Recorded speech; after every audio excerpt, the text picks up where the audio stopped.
guys. Welcome to Imperfect Parent. Thanks for checking us out today. We are just a couple of parents that don't really have all the answers ever. So today we actually talked to he's our middle school youth pastor at the Livermore campus, Todd, and he has been working in student ministries for 13 years. Yeah, and he's got 4 girls at home, and today's topic is going to be the idea of how do we help our kids build a healthy sense of self-worth. And as a dad of 3, I know that it is a constant thought in my head of like, am I doing this right? And yeah, it's just a really good topic. And so it was a great conversation. I think you're going to enjoy it. Check it out. All right. Well, thanks, Todd, for taking the time out to talk with us about a really important topic. I know as parents, the idea of worth, and that my kid, I have 2 boys and a girl. We talk about them on here often. And, the idea that they would grow up having a healthy sense of self-worth. I know that that's a fear that we would get to that point, maybe middle school or high school, and discover, oh no, we didn't do this right. Absolutely. And now we have some... Now what?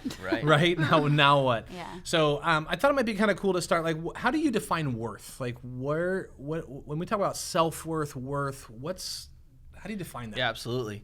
I think for us, it's really how we see ourselves and how we view ourselves in comparison or in contrast to the world, like how the world is telling us. Because everywhere we go, they're telling us, you should look this way, you should act this way, you should be this way.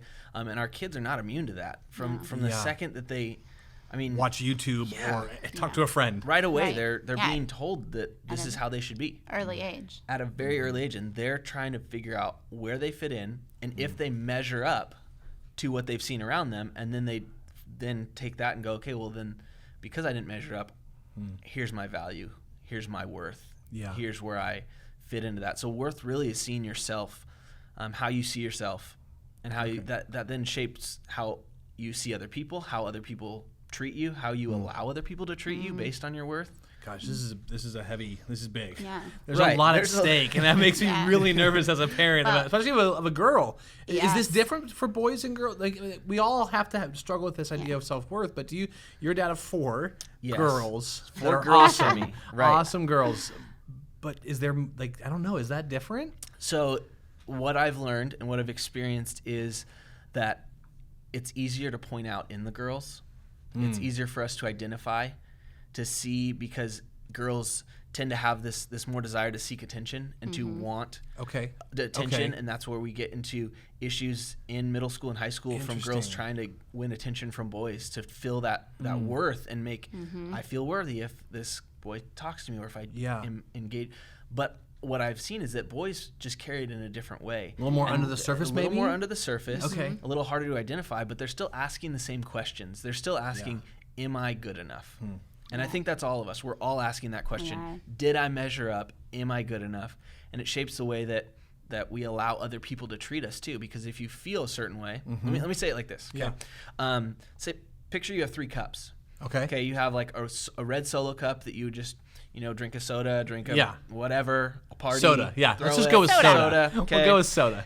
After you've drank out of this cup, you just throw it away. It costs like 10 cents, maybe. Sure. There's not really much value to it. You just get rid of it. Next you'd have a mug. Maybe you paid $10, $15 for it. You take care of it. You wash it. You don't just throw it away. But if it chips, if it stains, you just move on. You throw it away, get rid of it. Then you have a 3rd cup. Say this is like an antique teacup. Maybe it was passed down generations. Maybe it was your great-great-grandmother's. This is the one that you don't just throw in the dishwasher. You hand wash. Take care of it. Yes. Maybe it even only comes out once a year. It lives on a shelf somewhere that's more like not just in the cabinet with the rest of the cups. You treat it. And the way that you treat those is determined by what they are, the value that they have. Okay, really now good. Each one of us sees ourselves as one of those cups. All of us, all of our children, they see yourself. You either see yourself as a red Solo cup, something that really doesn't have worth, can be used and thrown away. A mug that where you're like, I'm whatever. Sometimes I deserve to be treated well, other times whatever. Or the teacup. And that's really what each one of us see. And that's what we allow other people to treat us as too. I think of that as kind of the basis of, man, if your child or you as a parent see yourself as I'm just a red Solo cup, then when someone else treats you as if you're trash or you're just usable or you're like, yeah, I know. Why wouldn't I? Because that fits the narrative that I've told myself. Wow. Exactly. Yeah. That doesn't help me as a parent. It makes me even more scared. So like the job then becomes, how do I help? And this kind of, does this start with us? This starts with us. Yeah. Right? Like this is huge, yeah. I can't help my kid get a healthy perspective that, no, you're that super valuable cup without first understanding your own worth and value. Well, and this is a conversation I've had with a lot of moms. Feeling like, where does my value come from? Especially moms of little kids, where you're like, you're changing diapers and you're up with kids all night long. You're not sleeping. You can't ever get yourself out the door on time. You never get your hair done anymore. Like those kinds of things. You're like, where is my worth in this? And it's all these hard external to remember. Circumstances. Yeah, truth. And then society around you has such a huge impact on how you feel about your self-worth. And if you're not feeling good, please don't get on social media. Right. I mean, that's just going to accelerate it all. Right. I actually recently took a break from it because it was impacting me so much and in a very unhealthy way. And it took me a while to identify, because there's nothing major about it that's glaringly bad for me, but I just find it's pulling me from truth. Well, and this may be a whole nother conversation, but what amount social media has in shaping that picture? It has a huge again, it's those external societal pressures to tell us you need to look this way, act this way, be this way, and it gets us away from where our true value lies. Okay. So how, as a parent, when we talk about where our true value lies, like obviously as followers of Jesus, we believe that there is an intrinsic value to those of us that Jesus created. Right? He created us. He created my little girl exactly the way she is.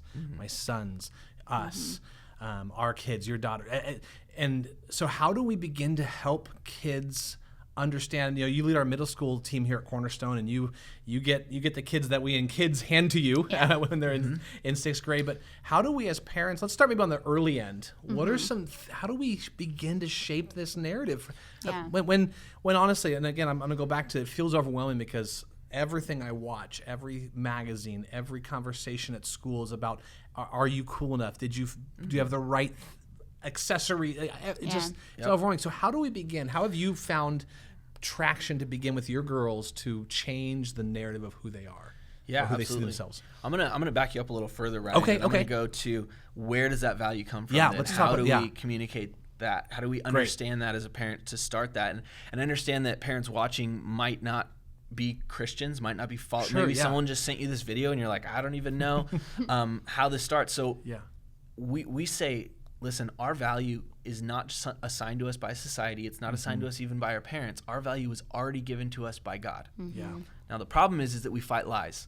The very first lie that was told in the Bible, the very first lie that happened, Adam and Eve, the very first humans, had Satan come to them and tell them, listen, you're not good enough. Wow. You need something else. That was the first lie.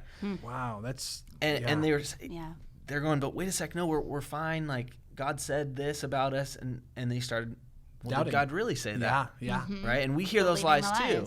We think, no, I'm looking great today. I feel good about myself. But then somebody says something, like one little thing, and makes us question that, because we've focused on these external circumstances instead of realizing that our value comes from God. And so that's the plain and simple base of this, is we have to understand that our value is assigned to us by God. He created us, and the Bible says that we're created in God's image. So God made us with a value given to us right then, right there. It was already given to us. And then it goes further, though, is that God paid for us by sending Jesus to die for us. And that speaks volumes of our worth, right? Because he as a an parent, intrinsic value of paying for something. Paying for it. You're in Target, right? And your kid comes to you and they're like, Mom, I want to buy this. And you're like, I am not paying $20 for this piece of junk, right? But you're going to play with for 10 seconds. Right. It's exactly. Because it doesn't have the value. What you're willing to pay for it shows how much value something has. God was literally willing to pay the ultimate price by sending his son to die for us, for you, for me, for our kids. And in that, he proved our value. He proved our worth. That's where our value comes from. Our value doesn't come from what we've been told. It comes from who God says we are. Yeah. That's really, you have to start there. You're right, and I'm glad you backed us up, because if you get that wrong, you end up where society is. Yeah, it changes your right. whole You end up with focus. this mixed group of messages, and today this is important, and tomorrow this is. But we have to go back to a unifying, like, this is where your value comes from. And it's crazy because it's so simplistic. Right. And yet we make it so complicated by letting all these other factors play into how we view ourselves. Coming back to this is what God says about me.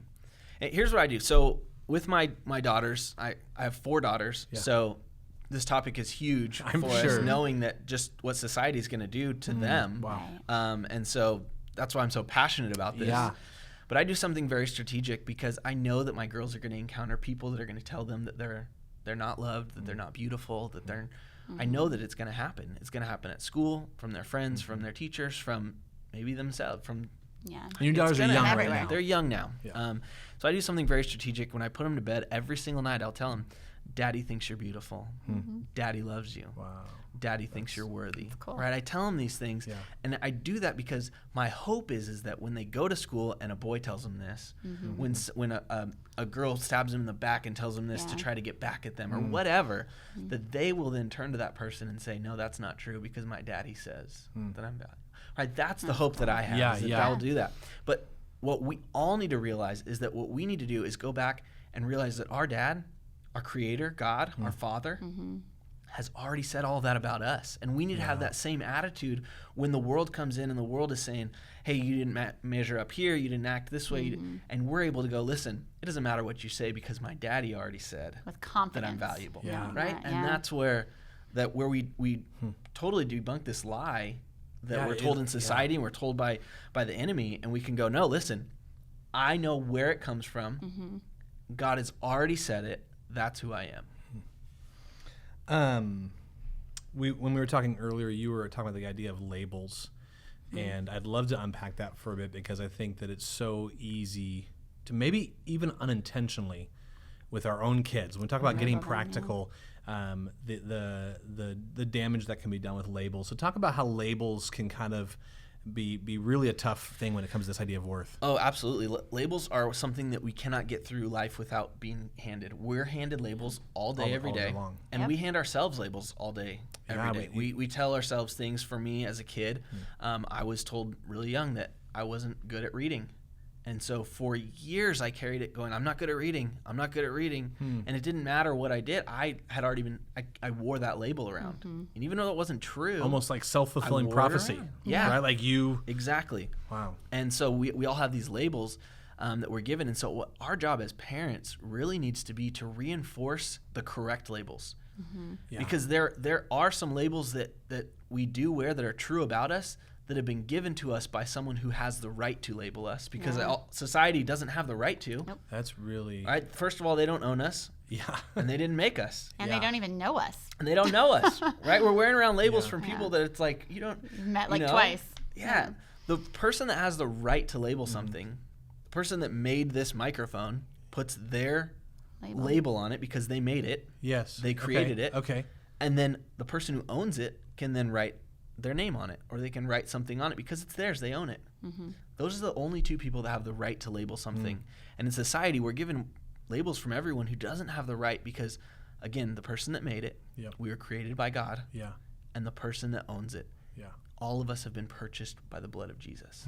So we're owned and we're created by God. That means he's the only one that gets to label us. And when our kids get these labels, what we need to do is we need to be able to focus them on the labels that really matter and reinforce those. And when they start thinking, well, I'm just no good at this, or I'm ugly, or I'm this, I'm that, we focus on them and we go, no, you are created in God's image. Yeah. You are beautiful. And that probably goes back to your evening time ritual with your girls, because I'm thinking about my boys and going, and maybe it's different girls and boys, because like Kennedy tells us everything. She just won't stop talking. But I can't often tell, like during the day, I'm only assuming what labels may have been put on my boys. Correct. Yeah. Right? And Kennedy hasn't started school yet, but when she does, she's gonna have labels that I won't know were for sure put on you. So I'm trying to counter. And the scary thing about that with kids is usually the labels that really impact them the most, they're not necessarily going to tell you unless they tell you everything. So all and the older kids get, they tell you even less. That's like I feel like true. I'm like, okay, I've got this concept down with my 2 and 4-year-old because they believe everything I say. Yeah, and it's awesome, yes, but that's not sadly gonna last. So yeah, it does feel like I think as we shift a little bit more, like what do we if we're talking to a parent who goes, I have a middle schooler and I don't know if I did this right. Yeah. I feel like I didn't help them put the right label on to know they're that really valuable cup. What do we do as parents? What do we talk? Yeah, how do we approach that? How do we approach this? I think it comes straight into just allowing them to see where the worth comes from and continually reinforcing that. Yeah. Because they're being the other labels are being reinforced all day, everywhere they go. Even when they turn on the TV, they get on social media, whatever. We need to be the loudest voice that's reinforcing those the correct labels and reinforcing. And I bet you, talking about kids that aren't, and I have a 9-year-old, so even in middle school, it's only going to accelerate where they're not necessarily the best at communicating back and forth, but they're listening. Yeah. Right. As we and reinforce, they're watching. Yeah. So how confidently you believe your own self-worth in Christ is going to have a bigger impact on our kids than we probably even realize. That's huge. I think that can be one of the biggest ones because, again, with the cup analogy, if you as the parent see yourself as a solo cup or as a mug less than a teacup, if you see yourself as that, that's how you tend to treat other people as well. That's how you tend to treat other. So your kids, what they're getting is they're being treated how you see yourself too. Yeah. So it starts with us too, which again, I mean, that's almost just as scary as what we've been saying for our kids, right? Is like what are we doing, which requires us to take a step back, and I have to do this often and go, where am I parenting out of? Am I parenting out of a sense of worth and value where I'm confident in who I am in Christ, or am I parenting out of a place where I'm treating other people in the way that I see myself, really a reflection of a bad place? Yep. Well, there's a ton we could, I'm sure, continue unpacking. But Todd, you wrote a book about this topic. I did, actually. You're not just randomly talking about this. We'll talk about it a little bit, but just give us a summary of kind of what that book was. It's about worth, but give us a little more insight into what you wrote about. I'm honestly, unpacking the title really helps see that. Okay. The book is called Jesus Colored Glasses. Okay. So think rose-colored glasses. You put them on, and when you see it, everything's just wonderful. Rose-colored glasses. But a lot of times, what we do is we don't see ourselves in the way that Jesus sees us. Jesus sees that we are valuable, that we are loved, that we are worthy, that we are worth Him dying for. Yeah. And if we can see ourselves through His lens, through His glasses, it changes everything. Yeah. And the subtitle of the book is seeing our worth and value in a world that doesn't. Because again, everywhere we look, you're not a good enough mom. You're not a good enough parent. You're not a good enough employee. Anything. Everything. You don't have enough money. Right? Fill in the blank. Yeah. We are always trying to measure up to something. Wow. And we live in a society full of busyness where we're constantly trying to fill our days with more stuff because we feel like we are better when we do that. One of the things that I like that we talk a lot about Cornerstone is the idea that as we as parents raise kids to focus on who they are, not what they'll become. Right. Yeah. And as we lead that direction and reinforce and add those positive labels, right? Maybe labels is a good thing if it's positive. I don't know. But gosh, Todd, and that, but what a cool gift for your girls, even like to know that their dad wrote this. And I'm sure as you wrote, you were thinking. I was, and I mean, I have 4 daughters, so I kind of have to be emotional, but I'm an emotional guy. So plenty of times as writing this book, I'm like tearing up thinking about them because that's the world they're growing up in, they're living in. And I wrote the book, Jesus Colored Glasses, Seeing Our Worth and Value in a World That Doesn't, to anyone. Yeah. Because like we started this conversation, it's not just a girl issue. It's not just a young girl issue. It's an issue that can exist in a 70-year-old man, a 50-year-old woman, like a teenager, in your whatever. Life. You can be more confident than other. Like you can be really confident when things are going great. But then life happens. Right? And it might not be so great. So, hopefully it's a resource that can help as many people, not just a specific I want to read it. niche, but can help anyone really see their worth and value. Right, we'll put a link to that book on the link to this video, but we're out of time for today. Todd, thanks so much for hanging out and talking. And at Cornerstone, I'd love to have people can reach out to you or maybe with our campus staff if they're just in the middle of this value conversation and don't know where to go, I know that we have team members that would love to connect with them and help them. So thanks so much, guys. Yeah. All right. What a deep conversation. I mean, I feel like we could have talked for a lot longer because this is a nuanced thing that is so, I think, under talked about. Like and it's almost countercultural. Yeah. Like our society has such a loud message of what worth is. And when you attempt to redefine worth, it's just a big conversation. So I appreciated what Todd had to say. Well, and just the fact that as parents, we ourselves go through an up and down roller coaster of those two things is huge. Of our own self-worth. And so how do we instill that in our kids to value their own self-worth through who Christ made them? The idea that my self-worth dictates, I can't transfer self-worth that is greater than how I view myself. Yeah. And God has such a high amount of worth for us, value for us, that if we don't have that dialed in, and gosh, but what a good conversation. And so I would encourage you, pick up Todd's book, Jesus Colored Glasses. I think that if you're a parent, or if you like Todd said, even if you're not a parent, like this is just a book that I think everyone should read. So check it out. We'll put a link to the to Amazon. You can pick it up. But thanks for watching Imperfect Parent. Take care. Thank you.